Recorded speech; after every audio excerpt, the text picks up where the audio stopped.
नमस्कार साथियों पिछली वीडियो आपको कैसी लगी और उससे आपको क्या सीखने को मिला ये कमेंट करके बताना। और शुरू करते हैं आज की अपनी वीडियो। आज वीडियो है साथियों दूसरे अध्याय की पहली वीडियो। पहला श्लोक शुरू करते हैं। चाणक्य जी ने बताया है भोज्य पदार्थ, भोजन शक्ति, रति शक्ति, सुंदर स्त्री, वैभव तथा दान शक्ति, ये सब सुख किसी अल्प तपस्या का फल नहीं होते। अर्थात चाणक्य जी ने बताया है भोज्य पदार्थ यानी खाने के लिए आपके पास अच्छे अच्छे सुंदर पदार्थ होने चाहिए, खाना पीना फल फ्रूट सब। उसके बाद भोजन शक्ति यानी कि उन्हें पचाने के लिए आजीवन तक जब तक आप जियो आपके अंदर वो शक्ति होनी चाहिए कि जो भी आप खाओ वो आप अच्छे से पचा सको, ऐसी शक्ति। रति शक्ति यानी काम शक्ति।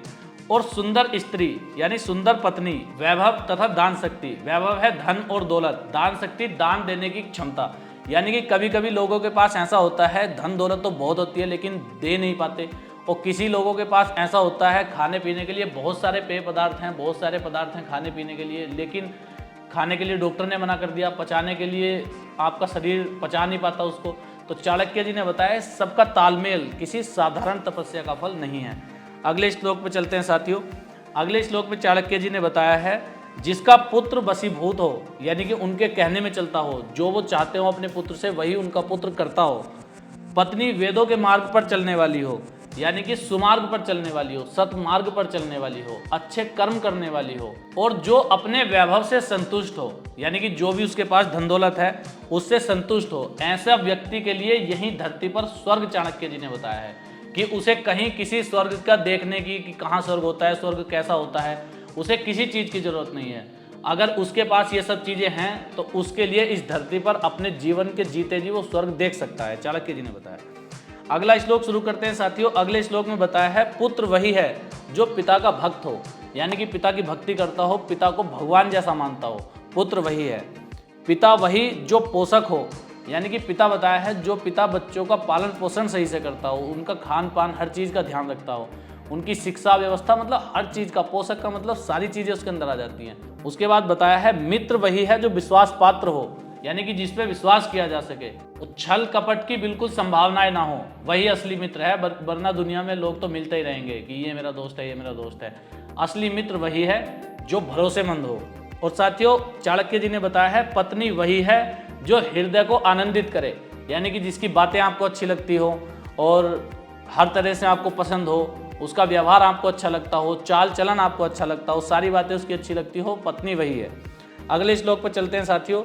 अगले श्लोक में चाणक्य जी ने बताया है कुमित्र पर कभी विश्वास नहीं करना चाहिए यानी कि जो दुष्ट मित्र हो, जो धोखा देने वाला हो, छल करने वाला हो, ऐसे मित्र पर कभी विश्वास नहीं करना चाहिए। और यही चाणक्य जी ने बताया है और आंख बंद करके अपने सच्चे मित्र पर भी विश्वास नहीं करना चाहिए। जो आपका परम मित्र है उस पर विश्वास तो करना लेकिन आंख बंद करके विश्वास मत करना, क्योंकि कभी कभी कुपित होकर यानी गुस्से में, कभी अगर मित्र को किसी बात पे गुस्सा आ गया, आपकी बात बिगड़ गई, आपका दोस्ती टूट गई, तो ऐसा हो सकता है वो आपके वो सारे राज जो मित्रता के समय उसको पता चला था वो सारे राज लोगों के सामने उजागर कर सकता है। इसलिए चाणक्य जी ने बताया है कि सच्चे मित्र पर भी आंख बंद करके भरोसा मत करना। अगले श्लोक पर चलते हैं साथियों। मन में सोचे हुए कार्य को मुंह से बाहर नहीं निकालना चाहिए यानी कि आपने अपने मन में अगर कुछ सोचा हुआ है कि मैं ये करूँगा, मैं वो करूँगा, या मेरे ये सपने हैं, मैं ये करना चाहता हूँ, तो जो भी सोचा है उसकी प्लानिंग करो अपने मन में रख के। कभी भी उसको बाहर लोगों से मत बताते घूमना कि मैं ये करना चाहता हूँ, मैं वो करना चाहता हूँ, क्योंकि इस दुनिया में कहते हैं ना कि जले पे नमक छिड़कने वाले बहुत हैं।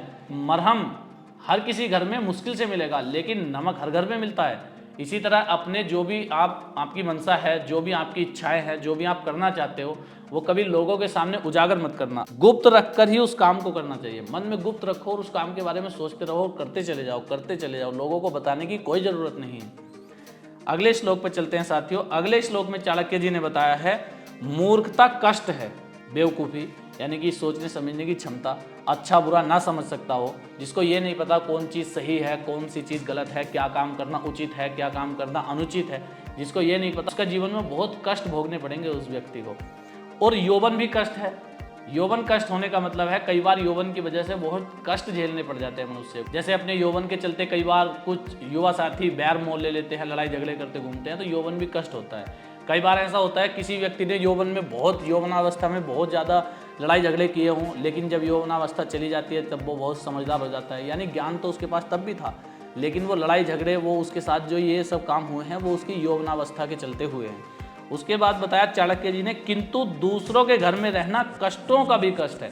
लेकिन इस दुनिया में जितने भी कष्ट हैं उन सबसे ज्यादा कष्ट बताया है दूसरों के घरों में रहना। दूसरों के घर में रहने से मनुष्य की स्वतंत्रता छिन जाती है। अगले श्लोक में चाणक्य जी ने बताया साथियों, न प्रत्येक पर्वत पर माणिक्य मिलते हैं और ना ही प्रत्येक हाथी के मस्तक पर मुक्ता मणि प्राप्त होती है, और संसार में मनुष्यों की कमी नहीं है, उसके बाद भी सज्जन पुरुष हर जगह नहीं मिलते। इसी प्रकार सभी वन में चंदन के वृक्ष उपलब्ध नहीं होते। इस बात से चाणक्य जी बताना चाह रहे हैं कि इस दुनिया में, संसार में मनुष्य तो बहुत हैं, लेकिन सज्जन पुरुष, अच्छे मनुष्य, भले मनुष्य इस दुनिया में हर जगह नहीं मिलते। ऐसे ही दुनिया भर में वन है, जंगल हैं, लेकिन चंदन के वृक्ष हर जगह नहीं मिलते। इसका मतलब कीमती चीज़ें मुश्किल से और कहीं कहीं पर मिलती हैं, हर जगह कीमती चीज़ें नहीं मिलती। और आज का लास्ट श्लोक है साथियों, बुद्धिमान लोगों का कर्तव्य है कि पुत्र को सदा अनेक प्रकार के सदाचार, शिष्टाचार और शिक्षा सिखानी चाहिए। नीतिज्ञ सदाचारी पुत्र ही कुल में पूजे जाते हैं। यानी पिता का सबसे बड़ा कर्तव्य है कि अपने पुत्र को अच्छी शिक्षा दे। और चाणक्य जी ने बताया है कि शिक्षा केवल विद्यालय में ही नहीं मिलती, अच्छे आचरण, व्यवहार की शिक्षा, ये सब पिता, माता, रिश्तेदार, दोस्त, भाई बहन, इनको देने का कर्तव्य बनता है। ये देते हैं अच्छी शिक्षा। स्कूलों में तो केवल किताबी शिक्षा मिलेगी, ये टीचर आपको शिक्षा सिखाते हैं, लेकिन माँ बाप का भी कर्तव्य बनता है, माँ बाप का भी दायित्व है कि स्कूल में जो सीख रहे हैं, सीख ही रहे हैं, संस्कार, शिक्षा, ये अपने घर भी स्टार्ट कर देनी चाहिए बच्चे की, अपने आप से भी सिखाना चाहिए। ठीक है साथियों, आज की वीडियो में इतना ही था। ये वीडियो आपको कैसी लगी बताना, हमें आपका इंतजार रहेगा। बाकी बने रहना हमारे साथ, मिलते हैं नेक्स्ट वीडियो में। जय हिंद, नमस्कार।